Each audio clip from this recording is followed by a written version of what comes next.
boxer, and I've been training like a Trojan for the last 18 months. I've been active. I've been fighting good fighters, one after the other. And ring inactivity is one of the biggest failures in a boxer's career. It can be. But there's a whole new side of me as well that I've never shown. People in the gym have seen it, but people in the public and boxing have never seen. And I'm going to show you something totally different. Interest you?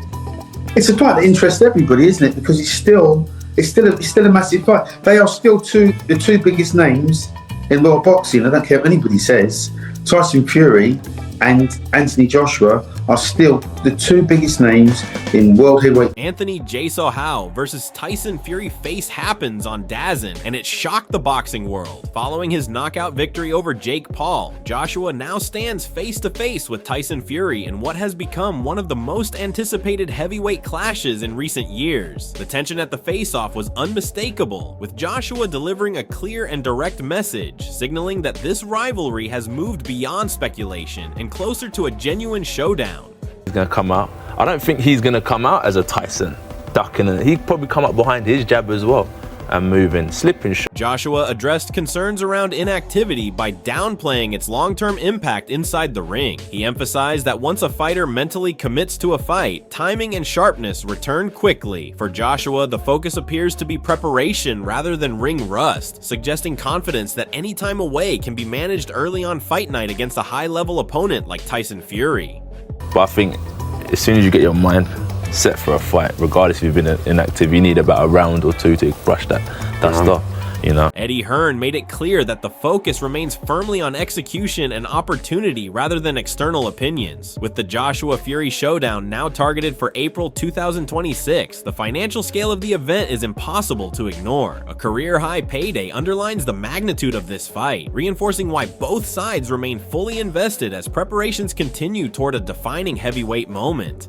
I really couldn't care less what he thinks about the fight. AJ's going to make close to or around a career-high payday, and we'll take every single cent of it. Fury's mouth has always dragged him into unnecessary drama, but Joshua remains steady and disciplined. While Fury barks and distracts, Joshua uses clarity and skill to dominate inside the ring. As April 2026 approaches, Fury's antics may entertain, but inside the squared circle, it's clear who commands respect and real boxing authority.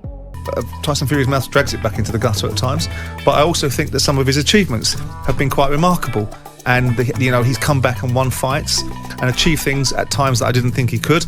Anthony Joshua on the whole has been a... Carl Froch highlights that Joshua's path is focused on fighting Fury and securing a huge payday. Fury, on the other hand, continues his endless chatter, more bark than bite. As April 2026 nears, the ring will expose who truly has the skills, and Joshua is ready to turn Fury's talk into action.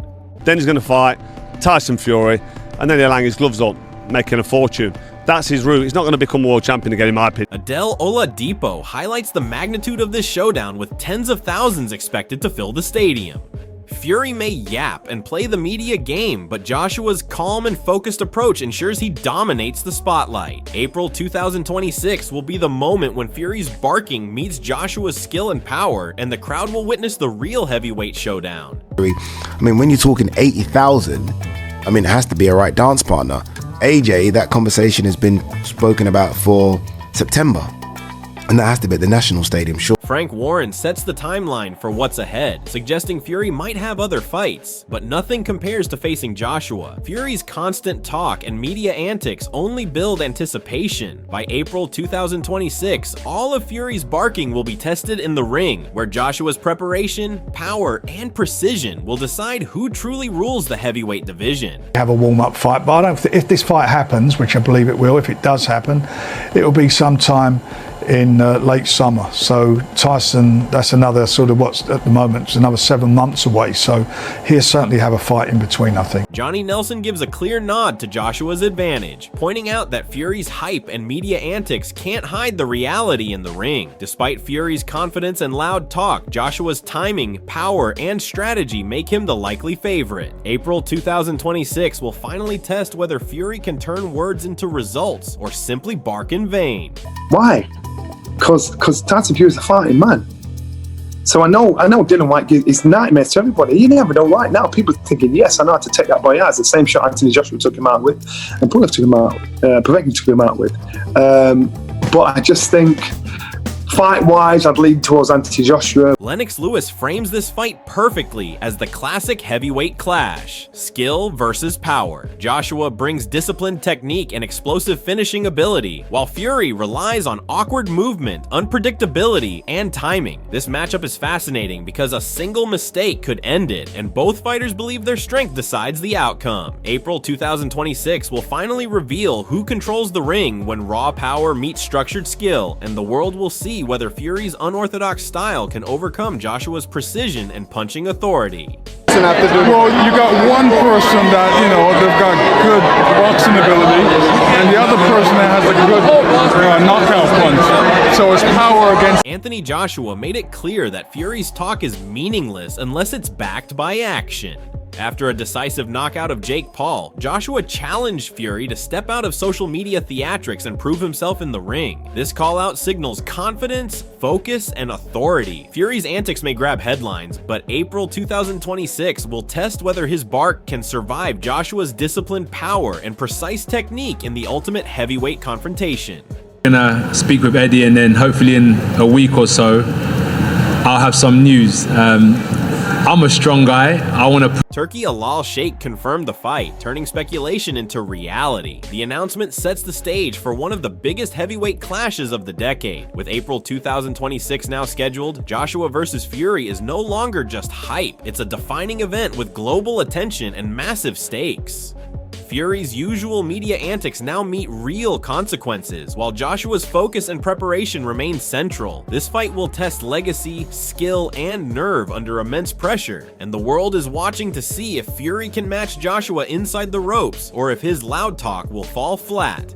I want to see Tyson maybe with Joshua or something. We will decide. I was going to say just... Tyson Fury responded with his signature aggression, leaning heavily into intimidation and insults. While this media tactic keeps attention on him, it also highlights the contrast with Joshua's measured approach. Fury may bark and provoke, but when April 2026 arrives, talk means nothing. Joshua's discipline, timing, and power will be the ultimate judge, exposing whether Fury can back up his words or simply entertains with empty threats.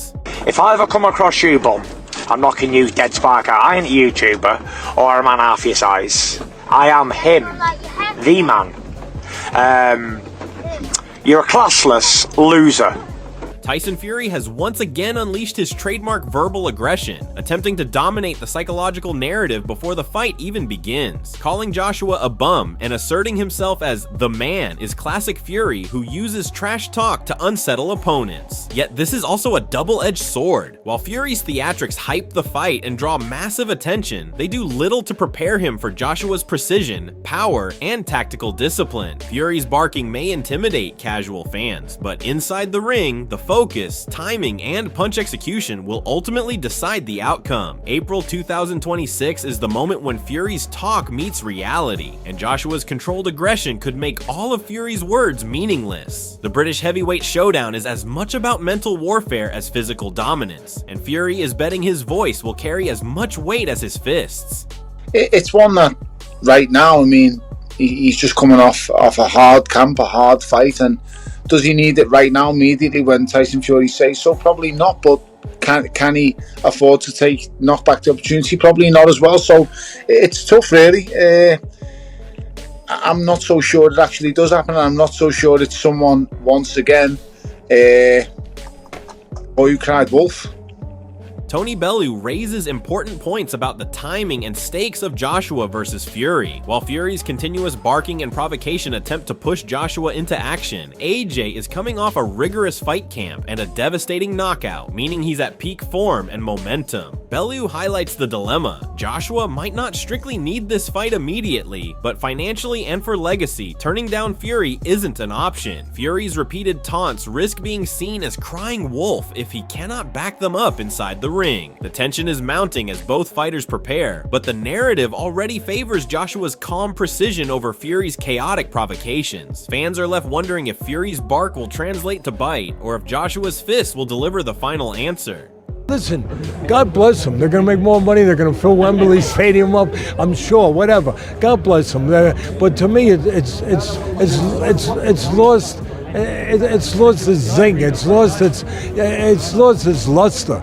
I mean, but that's me. It's lost. The English fans are so loyal. They're such boxing fans. They'll still come out. Tyson Fury continues his relentless psychological campaign, challenging Joshua's pride and attempting to label him a coward for any delay. Fury's media strategy is clear: intimidate, provoke, and dominate the narrative. But while the words are loud and confrontational, the real test awaits inside the ring. Joshua has consistently demonstrated focus, patience, and precise execution, and Fury's barking will not influence the disciplined preparation of a world-class fighter. This statement adds hype and drama, but the psychological games will only matter if Fury can land when it counts. April 2026 will finally reveal whether Fury's bravado can match Joshua's power and tactical mastery, turning hype into historic results, or leaving Fury's words echoing in vain. Show the public that you're really a big coward, that I know you are, and don't sign it. I don't care either way, if you sign it or you don't. It makes no... The stage is set, and the world is counting down to April 2026. Anthony Joshua versus Tyson Fury isn't just another fight. It's the ultimate clash of skill, power, and mental warfare. Fury can bark, provoke, and try to steal headlines with his antics, but Joshua's preparation, precision, and punching power are on another level. Every word Fury has thrown will meet reality once the bell rings, and history will decide who truly rules the heavyweight division. Fans are ready, stadiums are packed, and the hype has never been higher. This isn't a fight for social media clout, it's about legacy. Who will come out on top, Fury's chaos or Joshua's calculated power? Comment below your prediction and tell us who you think will survive the ring and leave April 2026 as the undisputed king of heavyweight boxing.